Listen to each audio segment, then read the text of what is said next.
but it also shows how perfectly FlaSh understands the game, where he knows exactly when to push out, even against 4 hatcheries, which is quite a bit of production. You know, he knew he had enough with the Vulks and the bio on the ground to tip the scale. Yeah.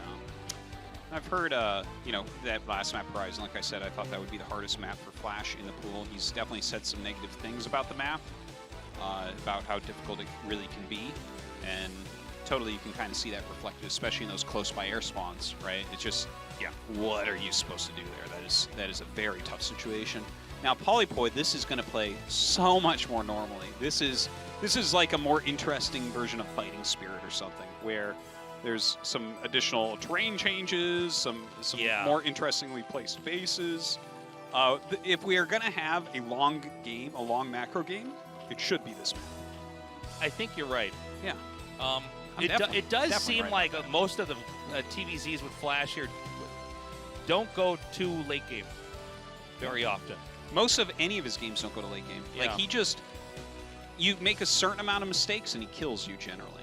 Or you force enough mistakes out of him that he dies. Like, that's generally how it goes, because you don't want to... I mean, that's just how good he is, I guess, right? Like, and you don't want to just bring it into a later game generally, because it's not like he gets weaker at any stage in the game. Yeah. But there's mistakes cost more early on, like small mistakes, right? So that's like kind of, it makes sense when you think about it. But FlaSh here, once again, not going for any sort of mech play, not going for a quick gas at all. No. No, it seems like he's intent on just getting his second base up, defending it, and then stretching the game out into one where he has some opportunities to push. Now, one thing about this map, since it is, 4 corners are the 4 spawns here, there's a chance that Zerg tries to steer this into what is probably the most textbook TVZ over the ages, which is the Zerg's third base is in another main. They'll tech into mutas and then tech into lurkers after that to defend the ramp of the main and then go to hive from there. And it's a perfectly good way to play on a map like this where, there's just a lot of incentive for Zerg to play like that. But we'll see. I mean, especially with the games against FlaSh, and even when FlaSh is playing against these other Zerg players, there's so many mind games going on. There is. And, like, in particular, that's definitely the most common over the years. Expansion pattern that you mentioned, like Queen, in many games, ZVT would probably take that bottom right main in these spots. But there's a decent chance he'll take 6 o'clock, because if you're going to keep on heavy pressure with mutas, it's going to be a closer rally. It's going to be, closer to get drones to or from, lings over to defend, things like that. So there's that possibility as well. It's a very standard timing here as far as the layer. Nothing too crazy. Okay, hold on. What's he gonna make? What's he gonna make? Factory again. Oh, it's so interesting. I think it's gonna be the Valkyrie build. That's what it looks like to me. But I'm not. I can't tell you 100% right now. This is the thing about FlaSh, like mentioned, right? We've seen 9 tournament TVZs from him in the past week and a half, and well, I guess now 11 when you count these 2 games he just played. That's true. Different builds every time. Yeah. Now, but this game is looking very similar to Matchpoint. He has 2 SCVs, or had 2 SCVs out on the map to ensure that he would be able to scout. He did get in there. He did confirm it's going to be 2 hatch Mutalisk. We do have another drone that's out on the map. I'm assuming that's going to be throwing or turning into a hatch pretty soon here. It's actually coming back. It may have been a little bit of a decoy. I didn't really see. Yeah, it could have been a rally. It could have been also if the SCV was standing there. Maybe he was like, oh, let me send this out like I'm expanding to make it look very normal. So the starport is being produced now.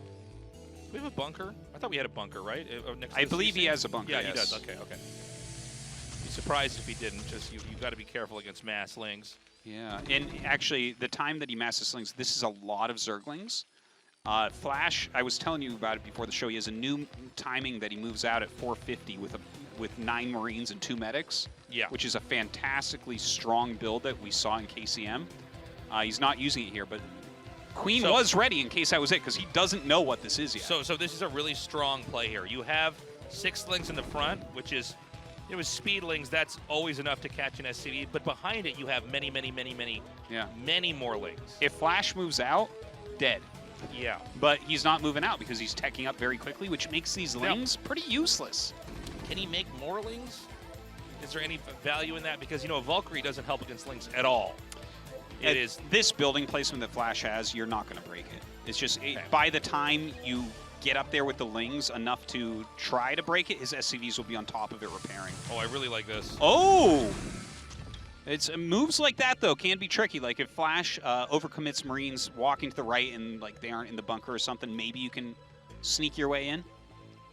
So a lot of Zergs get up to 11 Mutalisks, but we'll have to see if he can identify. Frankly, I don't know that he can identify that it's actually Valkyries. I think this is like a way more impenetrable location. It's well hidden, but actually when he went up to the turrets, if you see one barracks with 2 more making, you know that there's tech behind. Because when the mutas get here at this time, 3 barracks should be completed Would already. he ever suspect a science vessel coming out instead? Would he ever think maybe he's rushing to irradiate? Probably not. Like, okay. Well, now he knows. So. Generally, you can't get a science vessel back quickly. Like, it takes a lot longer to get that out, and then you get, like, 1 irradiate. If you're rushing up like that after such a quick command center, a lot of times it is Valkyrie. So this, again, though, this is not a super common build. So is there a number of Valkyries you want to have before you push? Is it like 3 or 4 or? More than 1. 1 doesn't really do all that much. Okay. At 2, they start to really punish Mutalisks. Okay. Obviously, we saw FlaSh getting 3 and then pushing, and then the 4th came, and then the 5th came, so it was like, it was pretty excessive. But yeah, you definitely need to wait for at least 2. So, well, let's just see. I mean, again, this game looks a lot like Game 1. We sort of ended up where both players are in the same situation. There's more Scourge being made. The idea is that the Scourge come in and knock the Valkyries out of the game, and then the Ling Muta can do the rest of the damage. The problem is that Valkyries will damage basically all the Mutas as the attack happens, and Stim Marines do damage quicker than pretty much anything and can target down other Marines pretty fast. Oh, a burrow play! I didn't even see that as an observer. I didn't even see that either. The Valkyries, though, showing their worth. Man, he can't even dive back in there at all. I mean, that's like it. He's going to get these Overlords for free. I actually think Terran might just push through it and crush it. Yeah. I really like the burrowed lings, but yeah, no, that was a very tricky more, play. to be frank. Yeah. And I mean, the problem is that since Valkyries damage everything in that area they spray the missiles into, it's like everything's going to die if the Valkyries just get a few more shots off. They need 1 more volley and most of the mutas are gone. Oh, here we go. Ow, ow, ow. My God. Okay. Just everything dies. Well, that was a quick one-sided one. Different variations of Valkyrie builds here from the 2 well, I should say 2 games where he just gets Valkyries out right away is really fascinating. Game 2 is the one that he actually shut him down with the mass mutas, but that was also a positional play as well. Yeah. Well, the positional play, on Horizon, that was a weird build that FlaSh ended up having to use. I don't think it was very good. But I don't think we'll see that again. He's spoken to how tough Horizon can be. But Neo Selfit, this is a map that everyone plays all the time. Like, I think I probably play more games here than Fighting Spirit nowadays. I think this is the best map that's out right now. I think that... Yeah, it's great, man. I think we should maybe encourage a few more really solid maps like this. You know, different expansion locations. Because these are maps that you can still play and learn on. 3-player maps in general, I think, give you a better time in a lot of ways. This was Overpool, by the way. But yeah, the 3-player maps, like the fact that they can't really be split. You never have cross spawns. One of my favorites. Yeah, there's never cross spawns. They can't be split. Those are 2 really fantastic things about them when you think about it, because that's some of the randomness in cross spawns. Like, there's a whole host of build orders where if, like, you choose it before anyone can be scouted, and then if it's cross spawns, you're either happy or unhappy. You know, it's why a lot of players will occasionally cross spawn scout first on 4-player maps, just because they need to have an idea of what kind of game they're getting into. If they're not in the cross spawn, then you just try to play the safer way. If they're either whichever other spawn they're in, that's closer to you, of course. But yeah, 3-player maps are great when they're made well, like Sylphid. Can't even think of other really good ones. Okay, so FlaSh going ahead and scouting him right off the bat. And it looks like he's going to go 15 command center here. But this was overpool, so he's going to see that probably some Zerglings are making. How many, though? Yeah, we have the first 2 out. Now it's 4. And what he's doing right here is trying to block the Zerglings because he played a very greedy opener with the 15 command center. That is a command center before any Marines and before a second depot. Right. So what he's going to have to do here, he likely has to cut an SCV or 2 because he has to get a bunker and a depot right now and a second Marine at least. But he'll get this up in time, right? Yeah, the bunker will be up, but he's going to have to bring SCVs to help block the Zerglings from running into his base. By the way, when the Zerg is committing to this many Lings right away... Oh, he's not actually going to bring up anything. I guess he's decided that 4 Lings are not going to risk running by a 2 Marine bunker. But look, this was Queen lightly punished what FlaSh opened with there. Yeah, that was nice. Now he's got to get rid of the SCV. The layer is chugging along here, but layer tech would be ideal for the Zerg to just stop the scouting of the SCV to keep the Terran guessing. You know, is it going to be a Spire? Maybe it's a surprise Hydra Den. All these things are incredibly important. So, well, the SCV still alive, still scouting, checking out what's what. Goes to the natural. You can stop it from going back in. He has a second SCV sent out on the map as well, by the way. Yeah, every game FlaSh keeps a second SCV out here, and we have the first den. And well, you know, okay. Hold on. There's a Ling that can spot to see this SCV. Yeah. Now, he needs to turn around like now. Well, he needs to bring a drone to his little hole to stop this from getting in, because if you see the Hydralisk Den, done. He should be able to get this. Okay. So okay, he actually blocks the scouting, and that SCV, I'm not sure if it saw the Spire. It may have just barely. We didn't. But I think the Spire looked like it was a little bit late if he did see it. Yes, I think so you are right. That actually might have been better to not make that. I don't know. These are like the 2 best players in the world right now playing. But you know what I'm saying? Like, yeah. I mean, the layer always comes down exactly at the same moment with 2 hatch. Yeah, so. This is like, okay, he's actually making a Vulture and a second factory. Wow. So he's actually bending his build order right now, because this looked very much like the previous builds that we saw. Right.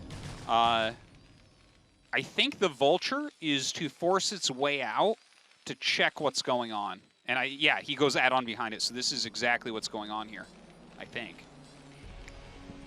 Now, maybe not, it's just sitting there. Let's see where the Hydras are going to be made here. Oh, this is wild, man. Yeah, this is There are crazy. so many little things going on right here. Like this SCV, he needs to poke out. He knows that Queen could be hiding something, and Queen knows that.